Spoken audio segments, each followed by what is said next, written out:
राजस्थान का Udaipur Ahmedabad national highway 8 इन दिनों काफी सुर्खियों में बना हुआ है। वजह है गुजरात के रतनपुर बॉर्डर से करीब 50 किलोमीटर पहले एसटी युवाओं द्वारा पहले धरना, फिर प्रदर्शन, फिर हाईवे जाम, उसके बाद आगजनी, तोड़फोड़, लूटपाट और आखिर में फायरिंग। 2 युवाओं की मौत। शुरू तो हुआ था यह सारा मामला करीब 25 दिन पहले, लेकिन खत्म या यूं कहिए कि अब कुछ थम गया है 25 दिन के बाद ये बवाल। पिछले 5 दिनों से सारे अखबारों के मुख्य पेज इसी घटना से भरे पड़े हैं। तो एक बार अपन भी इस पर नजर डाल लेते हैं। शॉर्ट में बता देता हूं, फिर वजह और इस पूरे उत्पात और उपद्रव पर नजर डालेंगे। शिक्षक भर्ती लेवल 1 में जनरल की खाली पड़ी 1167 रिक्त पदों पर एसटी के युवा उनके द्वारा भरे जाने की मांग को लेकर पिछले 7 सितंबर से नेशनल हाईवे 8 पर खेरवाड़ा और बीछीवाड़ा के बीच कांकरी डूंगरी पर महापड़ाव डाले हुए थे। 15-16 दिन तक तो एसटी के युवा वहां डेरा डाले धरना दे रहे थे।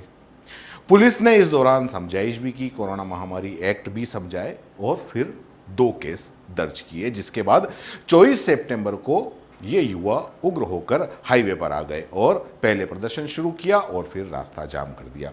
उसके बाद पुलिस पर पत्थर बरसाए और हाईवे की दुकानों पर तोड़फोड़ की। पुलिस के वाहन जला दिए, कई बसें जला दी, मतलब जमकर उत्पात मचाया, जो अगले 3 दिन तक चलता रहा। इस बवाल के दौरान खेरवाड़ा कस्बे में भी घुस गए, वहां पर भी तोड़फोड़, आगजनी और आखिरकार मजबूरन 26 की शाम को पुलिस को फायरिंग करनी पड़ी, जिसमें 2 युवाओं की मौत हो गई। इधर सरकार ने भी स्थिति की गंभीरता को देखते हुए जनप्रतिनिधि और जयपुर से आला अधिकारियों को खेरवाड़ा भेजा, रातों रात हेलीकॉप्टर से खेरवाड़ा भेजा, जिसमें आनंद श्रीवास्तव, दिनेश एमएन और एमएल लाठर जैसे आला पुलिस अधिकारी थे। रविवार को आखिरकार सबने जन नेताओं ने और अधिकारियों ने मिलकर शांति वार्ता की और समझाइश के बाद में रास्ता खोल दिया। लेकिन अगले ही घंटे केसरिया जी और झाड़ोल में फिर उत्पादियों ने उत्पात शुरू कर दिया। पुलिस ने मोर्चा संभाला, जो अभी भी डटी हुई है। अब पहला सबसे बड़ा सवाल कि आखिर माजरा क्या है, क्यों इतने गुस्से में हैं आदिवासी युवा? उन्हें क्या उनका हक नहीं मिल रहा है? तो यहाँ सीधी बात कहूँगा, जो शायद युवाओं को अच्छी ना लगे, और वो ये है कि जी नहीं, हक तो उनको मिल गया, लेकिन अब वो दूसरों के लिए जो बचा हुआ था वो मांग रहे हैं। सीधी भाषा में अगर समझाऊं तो 2018 में शिक्षक भर्तियां निकली थी लेवल 1, यानी कि कक्षा 1 से 5 तक की प्राइमरी के लिए। अब उसमें कुल 5431 पद थे, जिसमें सामान्य के लिए 2721 और आरक्षित यानी कि एसटी और एससी के लिए पद थे 2711। उसमें से 2441 पद तो आरक्षित होने की वजह से एसटी को वैसे ही मिल गए, क्योंकि जो आधे होते हैं टीएसपी एरिया के अंदर, और उस आधे में से जो होते हैं उसमें से 95% एसटी को होते हैं और 5% एससी को होते हैं। अब जनरल के बचे थे 2721, जिसमें ओपन सामान्य वर्ग के लिए थे, जिसमें सामान्य यानी स्वर्ण, ओबीसी और बाकी के जो जितने भी रिजर्वेशन के और बाकी के जो भी बच जाते हैं वो सारे आरक्षित उनका हिस्सा था। उसमें से भी मेरिट के हिसाब से 589 पद एसटी को और मिल गए, और बाकी बचे सामान्य ओबीसी वगैरह जो थे उनको 964 पद मिले। लेकिन 1167 पद इस सामान्य वर्ग के बच गए। किसके बचे? सामान्य वर्ग के लिए। अब यह भी जान लीजिए कि ये 1167 पद आखिर क्यों बच गए, इन पर भर्ती क्यों नहीं की? तो सीधा सा जवाब है कि जनरल वालों के लिए सरकार ने व्यवस्था कर रखी है कि जो कट ऑफ जाएगी वो 60% जाएगी, 60% रखी, और एसटी वर्ग के लिए 36% रखी, और उस पर उनको सेलेक्ट करने का नियम बना रखा है। इसी वजह से ये पद जो सामान्य के थे वो बच गए। यानी अगर कोई 60% अंक लाता है तो पद मिलेगा, अगर नहीं लाता है तो नहीं मिलेगा। अब एसटी के युवा मांग रहे हैं कि ये पद उनको दे दिए जाए। क्योंकि उनके लिए पासिंग मार्क्स लाना ही काफ़ी है, 36%, उसमें इनको नौकरी मिल जाएगी, लेकिन जनरल वाला नौकरी नहीं पा सकेगा। तो ये खुद एसटी के युवा सोचें कि क्या ये मांग जायज़ है, क्योंकि 5,441 पदों में से 3,030 पद ऑलरेडी एसटी से भरे जा चुके हैं। क्या आपको लगता है कि ये मांग जायज़ है?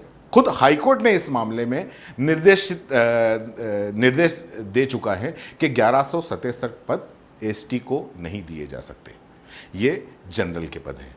सरकार को चाहिए था कि जब 1167 पद सिर्फ कुछ प्रतिशत की वजह से अगर रह गए हैं तो सामान्य वालों को, या सामान्य ओपन सामान्य के अंदर जो भी आ रहे हैं उसमें कुछ रियायत दिखाती और प्रतिशत कम कर देती। जब प्रतिशत कम कर देती तो उसमें एसटी के, ओबीसी के, सामान्य के जितने भी युवा आते वो वैसे ही सेलेक्ट हो जाते,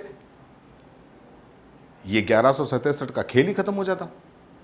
क्योंकि उसमें ऐसा नहीं होता कि अगर मान लो कम किए हैं तो वो खाली इन्हीं के लिए होते, सामान्य वर्ग के लिए होते। दूसरी तरफ अब अगर इन पदों को सरकार आगे अगली पोस्टिंग में मर्ज भी करने के लिए कह देती थी तब भी मामला शांत हो जाता, क्योंकि अगर ऐसा होता तो वैसे ही 1167 पदों में आधे फिर एसटी की झोली में चले जाते। तो भाई फिर इतना झमेला क्यों सरकार धोखे में रखती है, क्यों सरकार ये मामला निपटाती है? और खुद एसटी के युवाओं को समझना चाहिए कि क्या आपकी ये मांग सही है, क्या ये मांग जायज़ है। सबसे बड़ी बात, सरकार सब जानती है, और एक बात और बताऊं, एसटी के अभ्यर्थी भी जानते हैं कि क्या सही है और क्या गलत है, लेकिन इसके बावजूद कुछ लोग अपनी राजनीति चमकाने के लिए ये नाजायज मांग बताकर एसटी के युवाओं को गुमराह कर रहे हैं। अब ऐसा करने के लिए उन्हें कौन भड़का रहा है, ये पुलिस की जांच का विषय है, क्योंकि कई ऐसे वीडियो आए जिससे ये लगता है कि उन युवाओं को भड़काया जा रहा है। आप ये वीडियो देखिए, अभी हम जो वीडियो दिखाएंगे आप ये वीडियो देखिए, जिसमें किस तरह से ये गुजरात से आया एक आदिवासी नेता, खुद स्वयंभू अपने आप को आदिवासी नेता बताता है, किस तरीके से चैलेंज देके और युवाओं को भड़का रहा है। ने पण चुनौती આપીએ છે, જો અમારા સહાધ્યાય મિત્રોને, અમારા આદિવાસી મિત્રોને ન્યાય નહીં મળ્યો તો અમે આજે ખુલ્લા મંચ પરથી, આ કાકરી ડુંગરીના મંચ પરથી ચેલેન્જ મારીએ છીએ કે સાહેબ, રતનપુર બોર્ડર અમારા બાપની છે, અમારા બાપની છે, અમારા પૂર્વજોએ આદિ અનાદિ કાળથી અમને વટથી આપી છે। એક પણ વ્યક્તિ, એક પણ સાધન આ હાઈવે નંબર 8 પર દોડી ના શકે એનું ચેલેન્જ આપીએ છીએ। એટલે ગુજરાત, રાજસ્થાન સરકાર કાન ખોલીને સાંભળી લે। રાજસ્થાન સરકારને સૌથી મોટું જો કોઈએ યોગદાન આપ્યું હોય અને રાજસ્થાન સરકાર બનાવવામાં કોઈનું મોટું યોગદાન હોય તો એ આદિવાસીઓનું છે। એટલે હું વિનંતી કરું છું અમારા અશોકજી ગેહલોત સાહેબને કે મારા આદિવાસી સમાજના તમામ યુવા સાથી મિત્રોને કે જે 1167 જે જગ્યાઓ છે એના ઓર્ડર માફી ચાહું છું કે અહીંયા આવી અને ઇજ્જતથી આપી દો તો સારામાં સારું, નહીં તો આજે ચેલેન્જ સાથે કહું છું, હાઈવે નંબર 8 અમારા રતનપુર શામળાજી બોર્ડરથી નીકળે છે, એટલે કાન ખોલીને સાંભળી લેજો। આ મારું જાહેર એક ઇન્ટરવ્યુ છે આ મંચ પર કાકરી ડુંગરી પરથી। જય જોહાર, जय आदिवासी। ये सिर्फ एक वीडियो है। अब ऐसे किस तरीके से बाहर से आके और युवाओं को भड़काए और उनसे तोड़फोड़ करवाई होगी, उनसे उत्पात मचाया होगा। पुलिस प्रशासन को चाहिए कि खासकर ऐसे लोगों पर कार्रवाई करे, चाहे वो किसी भी पार्टी के क्यों ना हो, ऐसी कार्रवाई करे कि मिसाल कायम हो जाए। जो शिक्षक बनने की मांग कर रहे थे वो कभी शिक्षक बन गए तो क्या ये कह पाएंगे कि हम शिक्षक कैसे बने? आग लगाकर, पथराव करके, तोड़फोड़ करके, लूटपाट करके शिक्षक बने? क्या ऐसा कहेंगे कि हम मांग कर रहे थे और हमने ये सब किया? अच्छी बात है, मांग करना अच्छी बात है, लेकिन यह भी बता देना कि जिस गाड़ी में आग लगा दी, जिस दुकान में तोड़फोड़ कर दी, जिसमें लूटपाट किया, उनका क्या दोष था? उनका लाखों करोड़ों का नुकसान क्यों? उनका कोई दोष था? सवाल बहुत सारे हैं प्रदर्शन करने वाले युवाओं से भी, लेकिन सबसे बड़ा सवाल राजस्थान की गहलोत सरकार से, कि जब आपको पता है कि ये मांग ठीक नहीं है, कोर्ट में ये मामला चल रहा है, इस मांग को जिस दिन जब ये धरने पे बैठे थे, जब महापड़ाव की तैयारी थी, तभी बात करके, आपके नेताओं द्वारा बात करके इस मामले को निपटाया जा सकता था। ये मामला इतना बड़ा नहीं है, नहीं होता, लेकिन कोई ध्यान ही नहीं दिया और इस मामले को इस हद तक बढ़ जाने दिया। करोड़ों का नुकसान हो गया, 2 लोगों की जान चली गई। पिछले 4 दिन से हाईवे बंद पड़ा हुआ है। इसके बावजूद आपने इस मुद्दे को इतना भड़कने दिया। क्या इसलिए कि आक्रोशित युवा भीड़ बनकर उपद्रवी बन जाए? और पत्थर खाने के लिए तो आपकी पुलिस है ही, बीच में खड़े कर दो। क्या इसलिए? तो सबसे बड़ी जिम्मेदारी और सबसे बड़ा सवाल सरकार से, कि अगर ये उसी वक्त जब धरना हुआ था, उसी वक्त अगर इस बात को समझा लिया जाता, जो आदिवासी नेता, जो चाहे वो राज्य मंत्री हों, चाहे वो कांग्रेस से जुड़े हुए हों, चाहे वो भाजपा से जुड़े हुए हों, किसी से भी जुड़े हुए हों, या बीटीपी से जुड़े हुए हों, जो कल शांति वार्ता के लिए इतने जोर शोर से आए और आने के बाद में प्रेस वार्ता करके और कह रहे हैं कि अब कुछ नहीं होगा, तो ये शांति वार्ता या ये समझाइश आपने उस वक्त क्यों नहीं की? क्या तोड़ फोड़ होगी या रास्ते जाम होंगे, फायरिंग होगी, आग लगाई जाएगी, उसके बाद ही सरकारों की नींद खुलेगी? यह सबसे बड़ा सवाल है।